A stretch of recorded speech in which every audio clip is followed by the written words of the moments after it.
नमस्कार, तेजस्विनी में आप सभी का स्वागत है।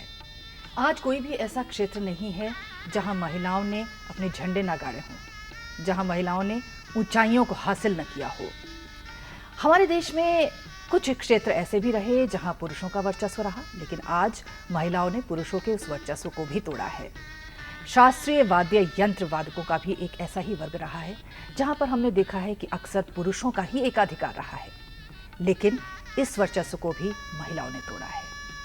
शहनाई एक ऐसा ही वाद्य यंत्र है जहां पुरुषों का वर्चस्व रहा, लेकिन हमारे देश की एक ऐसी महिला भी हैं जिन्होंने इस वर्चस्व को तोड़ा। हमारी आज की तेजस्विनी बागेश्वरी कमर, देश की अकेली और पहली शहनाई वादक, हमारी आज की तेजस्विनी बागेश्वरी कमर। यूं तो हिंदुस्तानी शास्त्रीय संगीत में महिलाओं की बराबर की हिस्सेदारी रही है, लेकिन शास्त्रीय वाद्य यंत्र एक ऐसा क्षेत्र है जहां पुरुषों का ही बोलबाला है। अगर हम बात शहनाई की करें तो इस विधा में शायद ही आपने किसी महिला कलाकार का नाम सुना होगा। शहनाई वादन में पुरुषों के एकाधिकार को तोड़ने का बीड़ा उठाया था दिल्ली की बागेश्वरी कमर ने। दिल्ली के मशहूर शहनाई कलाकार जगदीश प्रसाद कमर की पुत्री बागेश्वरी को छोटी उम्र से ही शहनाई के प्रति लगाव रहा, जिसे देखकर इनके पिता, जो स्वयं उस्ताद बिस्मिल्लाह खान के शिष्य थे, इन्हें उस्ताद की शागिर्दगी के लिए बनारस छोड़ाए। अपने पहले कॉन्सर्ट में ही इन्हें क्वीन ऑफ शहनाई का खिताब हासिल हो गया। 1988 में भारत महोत्सव रूस में कॉन्सर्ट पेश करने के अलावा बागेश्वरी कमर ने अपने उस्ताद बिस्मिल्लाह खान के साथ भी जुगलबंदी की। देश की पहली और संभवतः अकेली विख्यात शहनाई वादक बागेश्वरी कमर हैं हमारी आज की तेजस्विनी। तो आइए मुलाकात करते हैं हमारी आज की तेजस्विनी जानी मानी शहनाई वादक बागेश्वरी कमर जी से। बहुत बहुत स्वागत है बागेश्वरी जी। तो कैसे आपने ये हिम्मत की कि कहा कि शहनाई वादक सिर्फ पुरुष ही क्यों ना हो और महिलाएं क्यों ना हो? ऐसा है कि शुरू से ही माहौल संगीत का रहा घर में। मेरे पिता पंडित जगदीश प्रकाश कमर घर में शहनाई बजाते थे। उन्होंने उस्ताद बिस्मिल्लाह खान साहब से तालीम ली थी। मेरे चाचा वगैरह और जो मेरे पिताजी के शागिर्द थे, तो शुरू से ही जब संगीत का माहौल हो जाता है तो लाजमी है कि उसी तरफ रुझान जाना। और उसके पीछे सबसे बड़ी बात ये थी कि तब लड़कियों को इतना वो नहीं किया जाता था, और ख़ासकर शहनाई जैसे साज को लेके तो बहुत ही दिक्कतें पेश आती थी। किस तरह की दिक्कतें उस वक्त में पेश आती थी और ये लगभग कितने साल पुरानी बात बता रही हैं आप? ज़्यादा नहीं, करीब 25 साल 30 साल पुरानी मान लीजिए। मतलब बहुत ज़्यादा भी नहीं। ज़्यादा भी नहीं। बिल्कुल। तो संगीत को लेके तो वैसे भी तब इतना ज़्यादा वो नहीं था, बहुत कम था। अब ज़्यादा चलन हो गया संगीत का, खासकर शास्त्रीय संगीत का। तो फिर जब आप घर में, जैसे आप बता रहे हैं कि पिताजी स्वयं उस्ताद बिस्मिल्लाह खान साहब से सीखते थे, तो घर में शहनाई जो है वो गूंजती रहती होगी हर वक्त। तो उस वक्त जब आप संगीत का माहौल रहता तो था। जब पिताजी के जो शागिर्द थे वो दोनों टाइम पिताजी से तालीम लेने आते थे। मैं उन्हें बाकायदा देखती थी। तो ऐसे ही एक बार दिमाग में आया कि हमने अपने पिताजी से कहा कि हम शहनाई सीखना चाहते हैं। उन्होंने साफ इनकार कर दिया कि ये काम लड़कियों का नहीं है। और तब उससे और ज़्यादा मतलब जिज्ञासा किस्म से बढ़ गई कि ऐसा क्या काम है कि जो औरतें नहीं कर पाती। फिर वो पापा की गैर मौजूदगी में धीरे धीरे मैंने शहनाई को थोड़ा छेड़ना शुरू किया। तब पापा को पता लगा, काफ़ी इस बात पे उन्होंने हैरत भी जताई। फिर ये खबर खान साहब तक गई, उन्होंने काफ़ी वो किया, लेकिन उन्होंने फिर इजाज़त दी। पापा ने फिर मुझे थोड़ी थोड़ी धीरे धीरे करके अच्छा, जब तालीम आपने देनी। पहली बार साज उठाया था जी, तो उस वक्त कैसा लगा था? और जब वाकई मतलब उसमें से एक आवाज़, एक गूंज निकलने लगी थी, तो वो एक मोमेंट कैसा था आपके लिए? वो मैं बता नहीं पाऊंगी कि वो क्या था, लेकिन बहुत एक अजीब सा होता। जादुई एक मोमेंट बिल्कुल कह सकते बिल्कुल हैं। बिल्कुल। मुझे लगा कि अच्छा मैं कर सकती हूँ, हाँ। ऐसा एहसास हुआ था। तो क्या मतलब जैसे आपने साज उठाया तो क्या आप मतलब सुर छेड़ने लग गई थी उस वक्त ही, या कुछ बेसुरा सा कुछ निकल रहा था? नहीं, मतलब तब क्या तो हो रहा था? एक पहली बात तो शहनाई इतना कठिन साज है कि एकदम से मैं, या कोई भी सुर की या बिना सुर के वाली कोई बात ही नहीं है। एकदम मतलब उसको सिर्फ उसमें फूंक डालना ही बहुत बड़ी बात थी।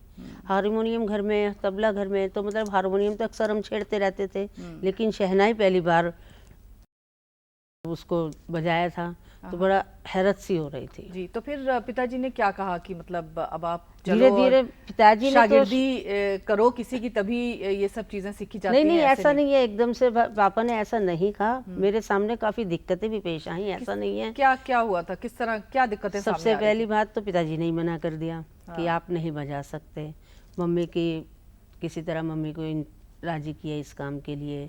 फिर मम्मी ने भी थोड़ा मेरी तरफ से पापा को तैयार किया, और उस पे सोने पे सुहागा ये हुआ कि फिर जब पापा को पता लगा तो उन्होंने खान साहब से कहा। खान साहब ने पहले तो ऐसे करा, फिर कहने लगे अगर इनका रुझान है तो कर लो, बड़ा अच्छा रहेगा। उसके बाद से फिर मेरी तालीम शुरू हो गई। तो फिर आप बनारस गई? नहीं, पहले मैंने शुरू की तालीम अपने पिताजी से ली। अच्छा। उसके बाद मेरे पिताजी ने मुझे खान साहब को सौंप दिया। अच्छा, तो तालीम लेने के लिए। खान साहब की शागिर्दगी में गई आप, तो मतलब उससे पहले तो सब जो भी आते थे शिष्य वो सब पुरुष थे जी। तो आप पहली एक लड़की वहाँ पहुंची, तो क्या उनका रिएक्शन था और कैसे उन्होंने इन सब चीज़ों को लिया? खान साहब ने? हाँ, खान साहब ने, क्योंकि खान साहब सब समझते हैं, जानते भी हैं वो इस बारे में कि जब ये कर रही हैं तो उसमें फिर पुरुष या महिला या जेंट्स का कोई भी वो नहीं है, अस्तित्व नहीं रह जाता। अस्तित्व नहीं रह पाता। जी, तो फिर कैसे अभ्यास शुरू हुआ और कैसे तालीम आपकी कैसे शुरू हुई? और जैसे पापा के संघर्ष करना पड़ता है, कोई चीज बिल्कुल, सीखना हो तो इतना आसान काम नहीं होता, तो वो यात्रा आपकी कैसी रही? यात्रा थोड़ी ठीक भी रही, लड़की होने के नाते थोड़ा मेरे को फायदा भी हुआ। फायदा भी हुआ जी, घर में। अच्छा। और इसके अलावा मतलब रियाज के टाइम मतलब कोई बाप बेटी वाला रिश्ता नहीं, नहीं बिल्कुल नहीं, गुरु और शिष्य वाला एक माहौल होता था। हाँ, तो वो गुरु शिष्य परंपरा का आपने बिल्कुल आज तक हमारे यहाँ सबसे बड़ी बात ये गाना बजाना, मैं तो अभी भी अपने आप को नहीं कह पाती कि मैं गाना बजाना जानती हूँ। सबसे पहले हमारे यहाँ तालीम यही दी जाती है गुरु शिष्य परंपरा के अंतर रह के कि अदब बहुत बड़ी चीज़ है जी। तो वो सब हमारे यहाँ सिखाया जाता है, सिखाया मेरे पिताजी ने।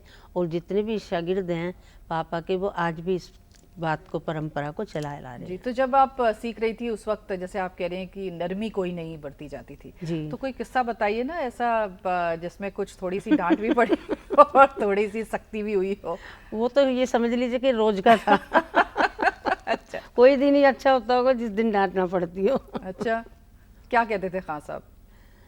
खान साहब तो बस जब कभी ज्यादा, बहुत ज्यादा उनको मतलब गुस्सा आता था ना, अच्छा, तो कमर पे एक बस हल्का सा हाथ मार देते थे। जी, और बोलते कुछ नहीं थे। जी। अच्छा, तो आपके साथ तो और भी उनके शिष्य रहते होंगे, है ना? तो उनका क्या रुझान था आपकी तरफ, क्योंकि आप तो अकेली उस वक्त लड़की थी? वो लोग वहाँ पे खुश जो भी सीखती होते थी। थे, लेकिन अंदरूनी उनको ये था कि जैसे ये खान साहब के काफी करीब हैं, इस बात को लेकर थोड़ा सा वो मलाल करते थे।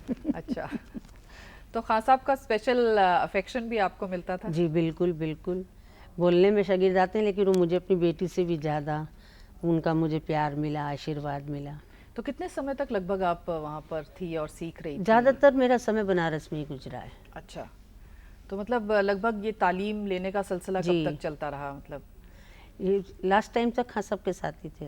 अच्छा, तो जब आपने मतलब सीख लिया उस वक्त फिर क्या लगा कि मतलब मैं स्टेज पे जाऊं, मैं बजाऊं, दुनिया को भी बताऊं कि मतलब मैं, ऐसा लम्हा कब आया?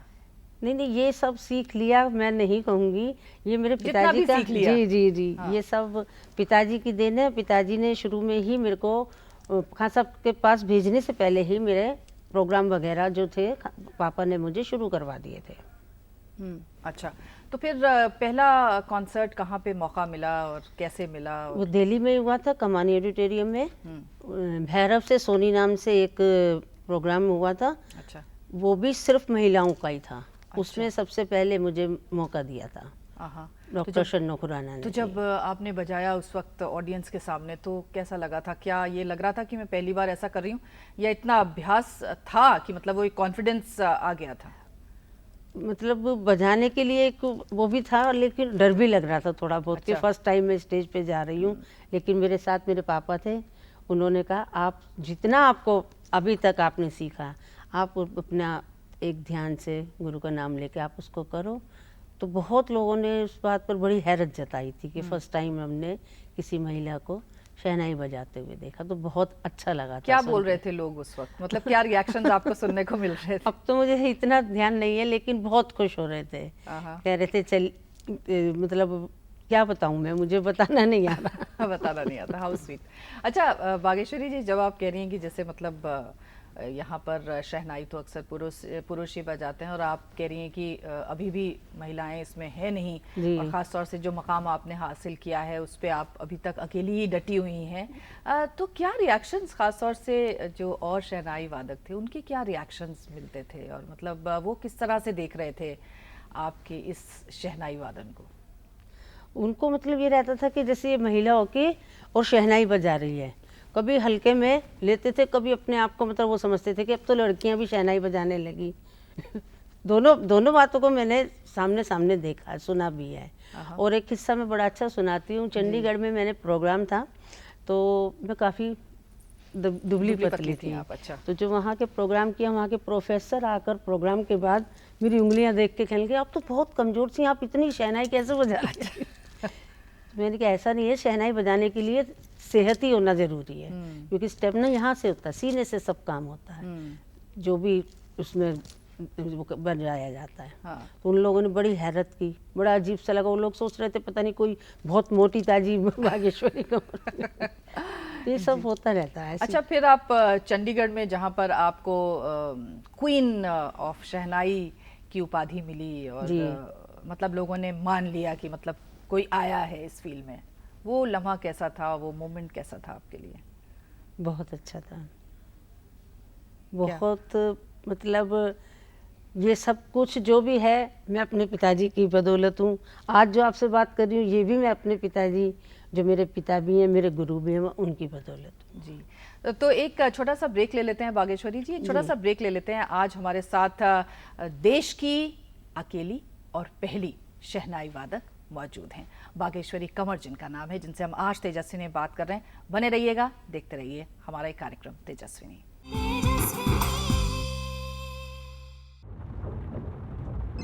हेलो पापा। कब से फोन कर रहा हूँ, फोन ही नहीं लग रहा है। अच्छा, घर पहुंची कि नहीं? रास्ते में हूँ, आज ऑफिस में लेट हो गया था। ऐसा क्या काम आ गया आज? बेटा 12 बज रहे हैं। लास्ट मिनट ऑफिस में काम आ गया था, फोन नहीं कर पाई। अच्छा, घर कैसे जा रही हो? मैंने टैक्सी ले ली है। ऑफिस से कोई है तुम्हारे साथ? नहीं, मैं अकेले हूँ। अकेली? टैक्सी में इतनी रात में? अरे पापा आप सुनो तो मेरी बात। पापा सुनो, टैक्सी का नंबर नोट करो। एक सेकंड होल्ड करो। नहीं, मुझे बताओ टैक्सी का नंबर। चलो। हाँ, आप चिंता मत कीजिए, मैं आपकी बेटी को ठीक से घर पहुंचा दूंगी। जितनी ज्यादा औरतें होंगी, ये दुनिया उनके लिए उतनी ही बेहतर होगी। चलिए इस दुनिया में बेटियों की जगह पहचानें। तेजस्विनी में एक बार फिर से आपका स्वागत है। आज हमारे साथ शहनाई वादक बागेश्वरी कंवर मौजूद हैं। बागेश्वरी, जैसे कि आप कह रही हैं कि आपके पिता ने पहले तो मना किया, लेकिन उसके बाद वो आपके साथ हो लिए और आपकी शिक्षा दीक्षा भी करवाई और आपको प्रोत्साहन भी देते रहे। क्या आपको लगता नहीं है कि जब तक ख़ास तौर से माता पिता का सहयोग ना हो, कोई भी कलाकार या कोई भी काम करना चाहे कोई महिला, तो आगे नहीं बढ़ सकती? बिल्कुल तो बिल्कुल। पिता का जो ये योगदान है उसको आप अपनी ज़िंदगी में किस तरह से आज महसूस करती हैं, आज इस मकाम पे पहुंचने के बाद? आप यकीन मानिए, मैं आज तक भी नहीं समझ पा रही मैं किस तरह से अपने मतलब पापा का या अपने गुरु का कोई शब्द ऐसा नहीं है कि जो मैं बता सकूं कि उनके लिए मैं क्या क्या क्या कहूं। जी, अच्छा, जैसे आपने महसूस करने की बात है कि मैं बस में जो कुछ है मेरे पापा हैं। जी, अच्छा, आपने जुगलबंदी भी की, खास साहब के साथ आपने बजाया और लोगों के सम्मुख बजाया, वो भी आप जाहिर है एक ऐसा मकाम होता है ज़िंदगी का जब आप अपने गुरु के साथ बैठकर बजा सकें। जी, उस पे भी मैंने काफ़ी विरोध सहा लोगों का। अच्छा। सब खान साहब ने कहा कि एक ऐसे ऐसे जुगलबंदी करना है, तो मुझसे नहीं, लेकिन लोगों ने खान साहब को कहा कि क्या खान साहब का नाम लेके कि क्या पगला गए हैं, क्योंकि जो एक लड़की के साथ जुगलबंदी कर रहे हैं, ऐसा ऐसा सुनने को मिला। अच्छा, हाँ, तो उस पर खान साहब का क्या कहना था? देखिए, खान साहब एक ही थे, वो कभी उन्होंने किसी के बोलने पे या किसी पे ऐसी बातों पे ज़्यादा गौर नहीं करते थे। जब वो मुझे बेटी मान चुके तो ये तमाम बातें उनके लिए बहुत हल्की होती हैं। तो जब इतने मतलब ऐसे ऐसे रिएक्शंस और ऐसी ऐसी प्रतिक्रियाओं के बाद जब आप और उससे अच्छा ज़्यादा मजबूती हुई। हाँ, तो मैं वही पूछ रही हूँ, फिर जब आपने बजाया तो उस वक्त कैसा लगा आपको कि मतलब दुनिया चाहे जो कुछ रिकॉर्डिंग होने की बाद की बात है, बाद की बातें हैं। अच्छा। लोगों को पहले पता नहीं था कि जुगलबंदी हो चुकी है। अच्छा, बाद में लोगों ने ऐसा बोला है। ऐसे रिएक्शंस बाद में सुनने को मिले। अच्छा, फिर जैसे जैसे ये यात्रा आगे बढ़ी, अब जबकि आप मतलब शहनाई बजा रही हैं, क्यों और महिलाएं इसमें आगे नहीं आ रही हैं? मतलब जाहिर है कुछ लड़कियां ज़रूर कहीं ना कहीं बजा रही हैं शहनाई, उसमें कोई शक नहीं है, लेकिन ये यात्रा आगे नहीं बढ़ रही, किसी मकाम पर नहीं पहुंच रही, उस तरह से नाम सम्मान नहीं हो रहा, क्या वजह मानती हैं आप इसकी? मैं सबसे पहले तो देखिए खुद से एक हौसला होना चाहिए, क्योंकि ये जो शहनाई साज है काफ़ी कठिन साज है। आप और देखिए कोई भी साज है उसमें सिर्फ हाथ का या गले का, गाने में गले का होता है, लेकिन इसमें सर से पांव तक का सब कुछ इस्तेमाल होता है। एक तो इतना और दम का काम है, फूंक का काम है, और किसी कारण से बेचार मजबूर होंगी, वो नहीं कर पा रही होंगी, या कह लीजिए कि सबको मेरे जैसे पापा या मेरे जैसे गुरु नहीं मिले। जी, तो लेकिन आप क्या इस गुरु शिष्य परंपरा में, आप कह रही हैं आप यकीन रखती हैं, क्या आपने अपनी इस तरह से तालीम देने की नहीं सोची कि और लड़कियां भी इस फील्ड नहीं, में बहुत आगे आएं? बच्चे मेरे पास आते हैं, लेकिन मैं अभी, आप यकीन मानिए, मैं आज भी ये कहती हुई मतलब हिचकती हूँ कि मैं शहनाई ऐसा है ऐसा है, सब ऐसा नहीं है। अभी आ रहा है समय, तब जरूर कोशिश करूँगी। लेकिन क्या आप तालीम दे रही हैं कुछ बच्चों को, ताकि वो छोटे बच्चे हैं अभी, उन्हें थोड़ा थोड़ा भी मतलब ला रही हूँ लाइन पर। तैयार कर रही हैं? अच्छा, ये जो एक मिस कॉन्सेप्ट है जो आप बता रही हैं कि मतलब ठीक है शहनाई बजाने में काफ़ी दम लगता है, क्या सिर्फ यही एक वजह होगी कि महिलाएं उसे न करती हों? मतलब क्या ये सिर्फ एक वजह हो सकती है ऐसी कि क्योंकि वाद्य बजाने में काफ़ी दम लगता है इसलिए आगे नहीं आती? ऐसा भी है। दूसरी वजह मैं जहाँ तक समझती हूँ कि आजकल थोड़ा सा ही मतलब लोग बाग ये सोचते हैं बैठ के कस के रियाज करना कोई नहीं चाहता, रातों रात सब लोग स्टार बनना चाहते हैं। वो लोग आजकल एक दो राग सीखा और अपने आप को कलाकार मानने लगते हैं। मेरा जहाँ तक सोच है, इसमें बहुत ज़्यादा बैठने मेहनत भी की, है। मेहनत की, सब्र की ज़रूरत होती है। शायद ये वजह रही होगी। जी, तो लगभग कितना रियाज आपसे अगर हम देखिए, जाने, कितना रियाज करती हैं आप? 4 घंटे तो मान के चलिए आप, 2 घंटे सुबह, 2 घंटे शाम। जी।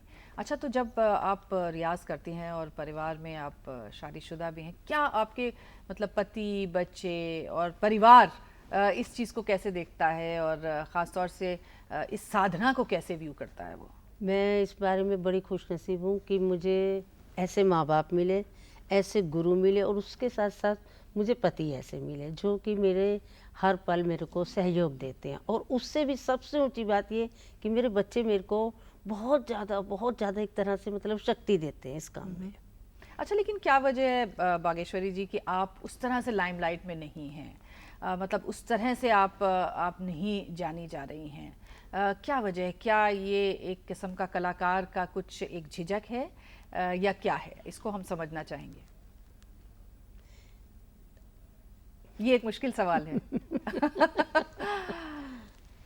क्योंकि आजकल तो वो कहते हैं ना कि थोड़ी सी भी चीज़ हो तो बहुत लंबा लंबा उसका गुणगान हो जाता है, लेकिन आप साधना कर रही हैं और एक साइलेंट साधक की तरह आप शहनाई को आगे लेकर जा रही हैं। और जैसे कि आप खुद ही कह रही हैं कि महिलाएं आगे नहीं आ रही शहनाई में, तो क्यों आप उस तरह से सामने लाइमलाइट में उस तरह से नहीं है जैसे और कलाकार? बिल्कुल बिल्कुल। पहली बात तो ये कि जब से मतलब पहले पापा सब कुछ मेरे लिए कोशिश करते थे, हर एक बात को मुझे समझाते थे। एक तो पापा के जाने से मैं अकेली पड़ गई और कोई मतलब जल्दी से संभालने वाला नहीं है, मैं यही कहूँगी। दूसरी बात क्या है कि आजकल हा हल्ले का ज़माना काफ़ी है। ठीक है, शास्त्रीय संगीत पे काफ़ी सरकार भी बढ़ावा दे रही है और सब लोग दे रहे हैं। मेरा अपना सोच ऐसी है। आप देखिए अभी किसी को बुला लीजिए, वहाँ सब लोग उसको सर माथे पे लेंगे। आप कहेंगे बागेश्वरी कौन है, वो कहेंगे कौन बागेश्वरी। तो ये शायद इसका थोड़ा फर्क पड़ता है। इसका फर्क है। लेकिन एक बात बताइए कि शहनाई जो है वो मतलब सुख में भी बजाई जाती है, दुख में भी बजती है, और ये ऐसा वाद्य है जो कि हम देखते हैं कि घर परिवारों में, शादियों में भी खूब बजाया जाता है। कुल मिलाकर शहनाई की इस ग्रोथ को आज के टाइम में आप किस तरह से देख रही हैं? क्या आपको लग रहा है कि इस वाद्य यंत्र को बजाने में और लोग आगे आ रहे हैं? और जैसे कि आप कह रहे हैं कि शोर शराबा, संगीत में जो शोर शराबा बढ़ गया है, उसके बीच में हम शहनाई की गूंज को आप कहाँ पाती हैं एज अ कलाकार?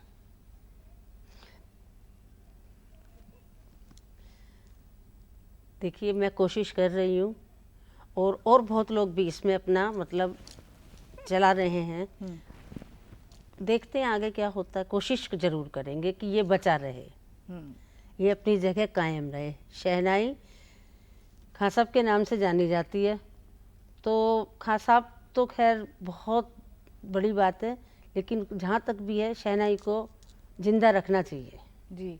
पर जिस तरह का संगीत और जिस तरह की चीज़ें आजकल आ गई हैं, उस शोर शराबे में हमारी जो शास्त्रीय चाहे वाद्य यंत्र हैं या हमारा गायन है, उसको आप कहाँ पाती हैं? और क्या आपको लगता है कि उसको और आगे बढ़ाने के लिए हम लोग उतनी कोशिश कर रहे हैं जितनी करनी चाहिए? ने काफ़ी लोग कोशिश कर रहे हैं। स्पीक मैके वाले देखिए कितना अच्छा प्रोग्राम चला रहे हैं, सरकार भी चला रही है, और बहुत जगह जगह इस बार के लेके वो हो रहा है।